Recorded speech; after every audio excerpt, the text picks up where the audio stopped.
안녕하세요. 이번 비디오에서는 GPT-3 논문을 읽어보는 시간을 가져보도록 하겠습니다. 우선 논문을 써주신 분들께 큰 감사를 먼저 드리고 시작하겠습니다. 최근 자연어 처리가 정말 많이 발전이 되었어요. 잘 훈련된 워드 임베딩을 재사용하던 시대를 지나서 이제는 잘 훈련된 NLP 모델을 다운받아서 본인의 타스크에 맞게 파인 튜닝해서 사용하는 시대가 되었습니다. 하지만 신기하게도 파인 튜닝만 하는 것도 해야 할 일이 정말 많습니다. 파인 튜닝 데이터를 수집하고 레이블링하고 추가 레이어 넣고 파라미터와 길고 긴 싸움은 여전히 있네요. GPT-3의 가장 큰 핵심은 파인 튜닝을 제거하는 것입니다. 이미 많은 데이터로 잘 훈련된 NLP 모델에 퓨샷 러닝을 적용해서 서브 타스크가 이미 준비된 모델을 제공하는 것이 이 GPT-3의 핵심이라고 볼 수가 있겠네요. 다음 페이지를 읽기 전에 몇 가지 용어 정리를 하고 넘어가야 될 것 같습니다. 먼저 GPT가 뭘까요? GPT는 Generative Pre-trained Transformer의 약자입니다. 그렇다면 트랜스포머는 무엇일까요? 트랜스포머는 2017년도에 구글이 발표한 현 자연어 처리에 큰 획을 그은 딥러닝 모델이고, 현재 날고 기는 많은 자연어 처리 딥러닝 모델들이 이 트랜스포머에서 파생된 모델들입니다. 트랜스포머에 대해서 더 깊이 알고 싶으신 분은 제 트랜스포머 설명 영상을 참조하셔도 좋을 것 같네요. 트랜스포머는 기본적으로 인코더와 디코더로 구성이 됩니다. GPT는 트랜스포머의 디코더 구조를 가지고 있고요.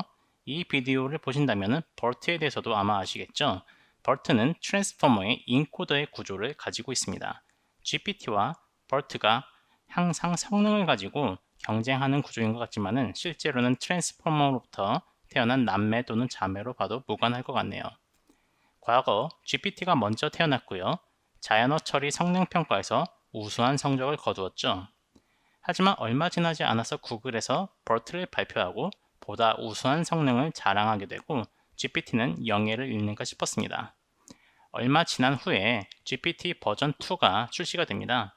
단연 성능이 더 업그레이드 되었고 랭귀지 모델의 특성을 살려서 뛰어난 글짓기 실력까지 보여주죠. 사람들은 마치 작가가 쓴 듯한 GPT-2의 글쓰기 능력에 감탄을 할 수밖에 없었습니다. GPT와 버트는 꾸준히 좋은 방향으로 경쟁을 하고 있죠. 제가 트랜스포머라면 상당히 흐뭇할 것 같습니다. 지금은 사람들이 이미 잘 훈련된 자연어 처리 모델을 다운로드 받아서 각자의 타스크에 맞게 조금씩 파인 튜닝을 거쳐서 모델을 생성합니다. 하지만 다시 한번 생각해보면 이 파인 튜닝이 과연 작고 쉬운 타스크일까요? 파인 튜닝 역시 데이터 수집 및 레이블링 작업을 필요로 하고, 예를 들어 번역 모델을 만든다면 각각의 언어에 해당하는 데이터를 수집하는데 큰 자본과 시간이 필요할 겁니다. GPT는 바로 이 점을 시사하면서 파인 튜닝이 필요 없는 더욱 강력한 모델로 GPT-3를 세상에 내놓습니다. 파인 튜닝을 할 수도 있지만 전혀 하지 않은 채로 퓨샷 러닝만으로 다양한 자연어 처리 성능 평가에 우수한 성적을 거두고 이번 논문을 발표했네요. 사실 이 퓨샷 러닝이란 것이 아직 머신러닝에는 많이 적용되지 않았지만은 사람이 지식을 습득하는 방법 중에 하나이기도 합니다. 자, 차근히 몇몇 용어에 대해서 알아볼까요? 논문에서 GPT-3는 오토 레그레시브 랭귀지 모델이라고 하는데요. 우선 랭귀지 모델이란 주어진 단어들을 통해서 다음 단어를 추측하는 모델을 말합니다. 그리고 오토 레그레시브 랭귀지 모델이란 과거의 출력값을 현재의 출력값 계산에 사용하는 랭귀지 모델을 말합니다. RNN, 트랜스포머 디코더 역시 오토 레그레시브 하다라고 말할 수가 있겠습니다. 예를 들어서 GPT에 how가 입력되면 r가 출력이 되고요. 다음 단어를 예측하기 위해서 how와 r가 함께 입력되는 것을 볼 수가 있겠죠, 여기서. 자, GPT를 이해했으니까 이제 GPT-3의 핵심 포인트인 퓨샷 러닝에 대해 간략히 알아보도록 하겠습니다. 퓨샷 러닝을 알기에 앞서서 기본적인 제로샷 러닝부터 알아보도록 하죠. 슬라이드에서 아빠와 딸이 있네요. 아빠가 젖소를 가리키면서 저게 젖소야 라고 가르쳐 줍니다. 그리고 말을 가리키면서 저게 말이란다 라고 또 가르쳐 줍니다. 딸은 아직 얼룩말을 보진 못했지만은 아빠가 얼룩말이란 젖소의 색깔을 가진 말이란다 라고 가르쳐 줍니다. 자, 딸은 한 번도 얼룩말을 보진 못했지만 얼룩말을 보자마자 저기 얼룩말이 있어 라고 제대로 예측을 하네요. 이게 바로 제로샷 러닝입니다. 단 하나의 얼룩말 사진도 보지 않았지만 딸은 얼룩말을 제대로 알아맞추죠. 여러 장의 이미지로 반복 학습해야 하는 CNN 모델보다 훨씬 우수한 인간의 능력을 볼 수가 있겠습니다. 원샷 러닝은 제로샷보다 더 쉬운 학습 방법입니다. 아빠가 딸에게 원숭이 사진 하나를 보여주면서 이게 원숭이야 라고 가르쳐 줍니다. 딸은 원숭이를 보고 저기 원숭이가 있네 하면서 제대로 알아맞추죠. 한 장의 사진만으로도 충분히 알아맞추니 당연히 CNN보다 더 똑똑한 딸이라고 할 수가 있겠네요.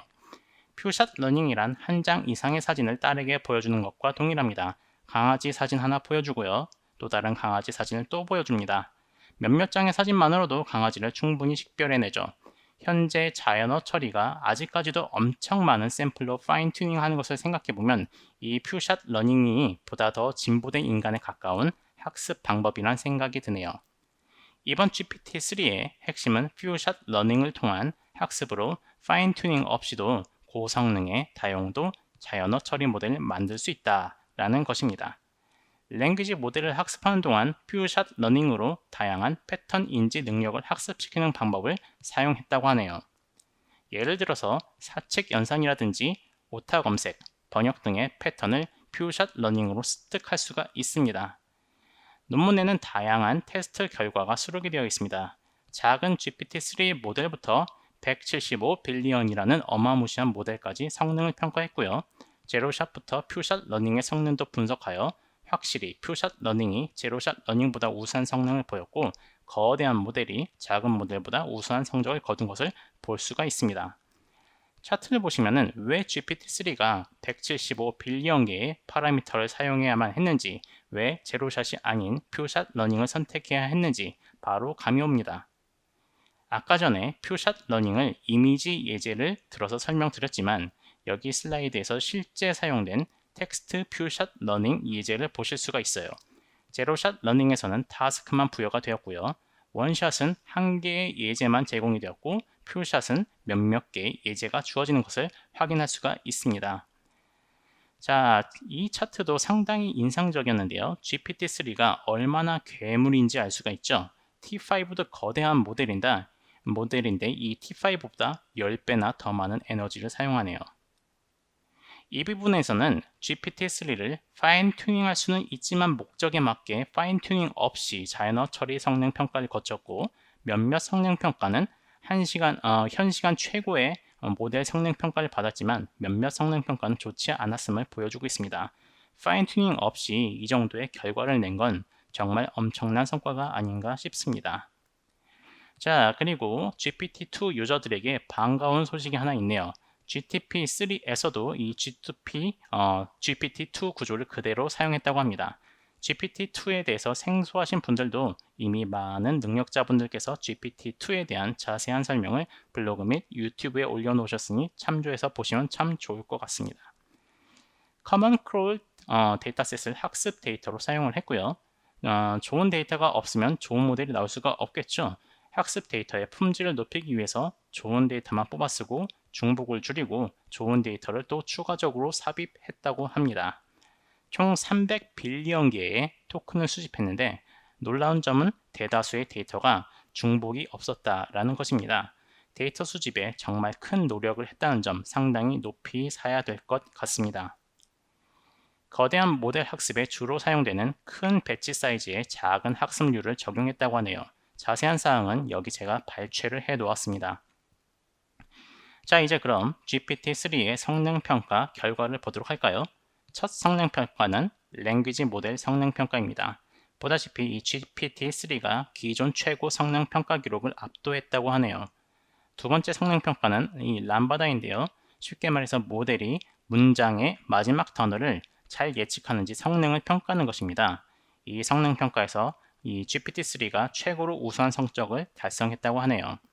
여기 람바다 테스트가 어떻게 생겼는지 보실 수가 있고요. 기존 최고의 모델보다 18%나 앞선 점수를 받았네요. 대단하죠?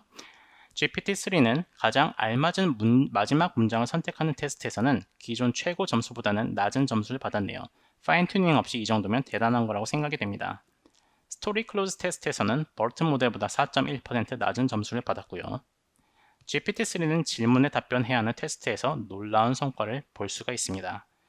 퓨샷 러닝 모델은 기존 최고 점수를 뛰어넘었네요. 다음 테스트는 번역 테스트입니다. 번역 모델을 위한 파인 튜닝 데이터는 사실 엄청난 양인데 이 GPT-3는 파인 튜닝 없이 엄청난 성능을 보여줬네요. 프랑스어를 영어로, 독일어를 영어로 번역하는 성능평가에서는 기존 최고 점수를 넘어섰습니다. 물론 GPT-3가 만능은 아닙니다.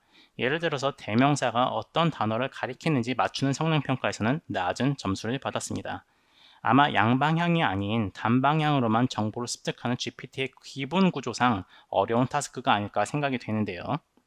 일반 상식 테스트에서는 피지컬 QA 타스크에서는 기존 최고의 모델보다 나은 성적을 거두었고 몇몇 데이터에서는 낮은 성과를 거두었네요.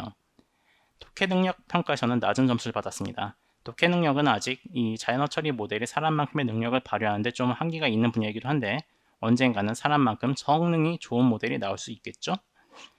보통 모델들을 비교할 때 이 슈퍼 글로 점수를 비교하고는 합니다. 볼트와 선의의 경쟁을 하는 이 GPT 입장에선 상당히 중요하겠죠. GPT-3 모델이 슈퍼 글로 점수로 볼트를 앞섰다고 하네요. 두 문장의 상관관계를 이해하는 부분에서는 높은 점수를 받지 못했습니다. 한 가지 재밌던 점 중에서는 이 랭귀지 모델임에도 불구하고 간단한 사칙 연산을 이 퓨샷 러닝을 통해서 배워서 두 자릿수 덧셈 같은 경우에는 100점을 맞았다고 합니다. 여기 그 점수를 확인하실 수가 있고요. 많은 분들께서 이 섹션에 관심을 가지시는데요. GPT-2가 글짓기를 잘했다면 이 GPT-3는 이번에는 뉴스 기사를 만들어 보기로 도전을 했었습니다. 사람에게 여러 뉴스 기사를 보여주고 뉴스 기사가 이 GPT-3가 지은 것인지 사람이 지은 것인지 평가를 해보았는데 52% 정도 맞췄다고 하니까 48% 정도는 영락없이 사람이 당하고 말았네요. 이 기사가 GPT-3가 만들어낸 가장 사람같이 쓴 기사이고요. 이 기사가 가장 기계같이 쓴 거라고는 하는데 이 기사 역시 저는 손쉽게 기계가 썼다고 판단하기는 어렵네요. 대단합니다. GPT-3가 잘할 수 있는 일 중에 하나는 또 영어 문법을 교정해 주는 거라고 합니다. 여기 보시면 조금의 예제만 부여했음에도 불구하고 상당히 문법이 틀린 문장을 문법에 맞게 잘 교정해 주는 것을 또 확인할 수가 있어요. 자, 그러면은 GPT-3의 현재 한계를 한번 정리해 볼까요? 지금까지 장점과 단점을 함께 보았는데요. 단연 큰 문제는 GPT가 단방향으로 정보를 취득하다 보니까 양방향 취득하는 모델에 비해서 문장 전체에서 문맥을 파악하는데 취약한 단점이 있네요. 물론 다음 버전에서는 어떤 방식으로든 극복하지 않을까 싶습니다. 디노이징과 더 품질이 좋은 데이터로 다음 버전에서는 더 나은 성능을 기대해봐도 좋을 것 같아요. 이렇게 고성능의 머신러닝 모델이 악을 위해서 사용된다면 골치가 아프겠죠? 논문에서 이런 점을 시사할 수 있는 게 올바른 방향이라 느껴지면서도 이런 고민을 가질 만큼 이 저세상 기술을 만들어낸 이들이 부럽기도 합니다. 또 한 가지 재밌던 점은 모델 성능 평가에 그치지 않고 모델의 편향성을 분석한 것이었는데요. GPT-3가 다음 단어를 예측할 때 주어진 단어에 따라 성별, 종교, 인종들에 대해서 편향성을 가지고 있었다는 점이 상당히 재밌었습니다. 여기 GPT-3가 남성 또는 여성으로 편향되는 단어들을 이 목록을 한번 발췌해 보았습니다. 저에게는 이 부분이 미래에는 상당히 중요한 부분이라 생각이 되어졌습니다. 데이터를 어떻게 수집하느냐, 어떻게 정제하느냐에 따라서 모델이 어떤 한 종교에, 인종에 편향성을 부여한다면 사회적으로 상당히 심각한 문제가 되겠죠. 이 부분에 대한 연구도 미래에 꾸준히 유망이 이루어지면 좋겠습니다. 자, 결론입니다. GPT-3는 아직 완벽한 모델은 아니지만 파인 튜닝 없이도 몇몇 자연어 처리 성능 평가에서는 기존 최고의 점수를 능가하고 몇몇 성능 평가에서는 버금가는 성능을 보여주었습니다. 또한 아직 자연어 처리 머신러닝에 적극 활용되지 않던 퓨샷 러닝을 통해서 보다 인간처럼 진보된 이 적은 데이터로 좋은 성능을 보여줬네요. 여러 차트에서 보셨듯이 이 제로샷 러닝보다는 퓨샷 러닝이 더 나은 성능을 보여주고 단연 파라미터가 더 많은 모델이 적은 모델보다 성능이 더 낮다는 점을 보여주는 논문이었습니다.